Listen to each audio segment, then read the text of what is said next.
God this hour. Word of God this hour. Humble yourself. God will exalt you with knowledge and understanding. With time. You can't humble yourself for 1 week. I fasted and prayed for 7 days. Let me tell you what Nigerians like doing. I fasted and prayed for 3 days. So you're humble for 3 days. Humble yourself for 3 years. Then multiply that times 10. Humble yourself for 30 years. Then come and talk to me. Other than that, shift. You want to humble yourself for 3 days?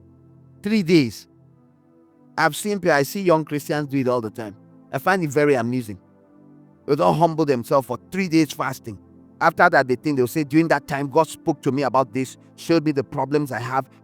Years ago, when I didn't know any better, I'll take, oh, thank God, change has come. Till you watch that person walk away, be obedient for 7 more days. After that, they stop being obedient for the next 7 months.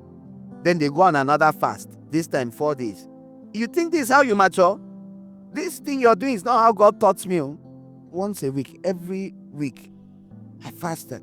That's the version of Christianity I like. The one that works the most. A lifestyle of doing something, not once in a while, 21 days, boosh. After that, you spend 21 months being a sinner.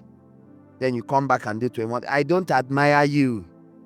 And I've seen your kind. They behave like a hurricane, causing disorder. Is it bad to wait on God? It's not. Don't wait how you wait, so you can come out and say, I just came from 14 days of waiting on the Lord. The mere fact that the pride, you went in to the humble God, you came out stupid, and you're telling me you went to visit the only wise God. Look at what came out. I think you met Satan inside there too. Don't fast like that. Fast once a week. Except there's an extra issue, then fast 2 days, 3 days. 7, do whatever you like, 21. But when your life is already upside down, do you know what you're trying to do? You're trying to use 3 to 7 days to settle an issue of 21 years. Spread out that fast. Stay fasted. Live a fasted life. But sincerely, that whole thing, you hear people turn every version of staying hungry into a fast. So them say, I fasted for 250 days. Just stop. That you stayed hungry, you went to the office, you stayed hungry, you didn't eat in the mornings till afternoon or evening. I've done it a lot. I should count in years. That means I can tell you I fasted for 100 days now. I just been noting every day when I eat after 12, after 1, after 2, after 3. The man fasted for 365 days. They are keeping records. So what if I do the same thing? I don't eat for 365 days. I eat after a certain time. Then I can also open my mouth and say I fasted. Then I now look spiritual. You now respect me. Okay, he is a fasting man. Now what if I take it as a normal part of my life and I just live like that for years too? Oh yes, I'll respect you now. Okay, what if I didn't tell you I'm doing that? Well, no, you're not. When fathers are talking, don't talk. You see, you see what put you in that kind of box? Something put you there, no? You think a certain way because certain things have been held up to you as indicative of spirituality. And there are things that help people mature. I agree. Example, humbling yourself. But what if don't you know fasting is just one of the ways you humble yourself? You don't. If you can identify whatever God is telling you to humble yourself and do it. That's what attracts God, not fasting. There are very many people. God used to tell Israel when they fasted and prayed. Let me wound someone. Zechariah 7. I'll just stab you briefly, but I won't keep the knife there long.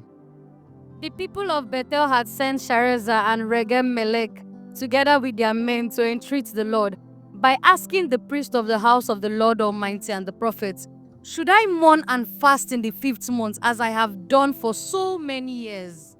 No, have they been fasting? 70 years. Do you know you're in trouble when you do something for 70 years? At the end of it, the person says, was it for me? Oh, church. 70. No, now, wait, now, it's not fresh now. You have told me in the 30th year now, 70 years. God said, was it from. I, I had. I used to see you guys. Next verse. Let me not spoil it with my mouth. And when you were eating and drinking, were you not just feasting for yourselves? So whether you're eating or drinking or stay hungry, it's yourself. Then he goes on to say what Pastor Ita preaches day and night. Next verse. Are these not the words the Lord proclaimed through the earlier prophets when Jerusalem and its surrounding towns were at rest and prosperous, and the Negev and the western foothills were settled? And the word of the Lord came again to Zechariah. This is what the Lord Almighty said. Administer true justice. Show mercy and compassion to one another. No, you want to fast. Stay hungry. The thing that moves God, you will not do. You come up with your own. If you just stay hungry long enough, God will be moved from his throne. He will move his whole throne. When you stay hungry, when it comes to living like a Christian, having compassion, being just and fair, when you borrow someone's money, you return it without fight. When you're owing someone, you pay them. When you see someone's slippers, let me always go to the simplest one. You leave it. You leave it. Because this thing led to a quarrel yesterday and the day before. You will not hear. You won't do the simplest thing, but you fast and pray. That's Nigerian Christianity 101. Hypocrisy. Upside down.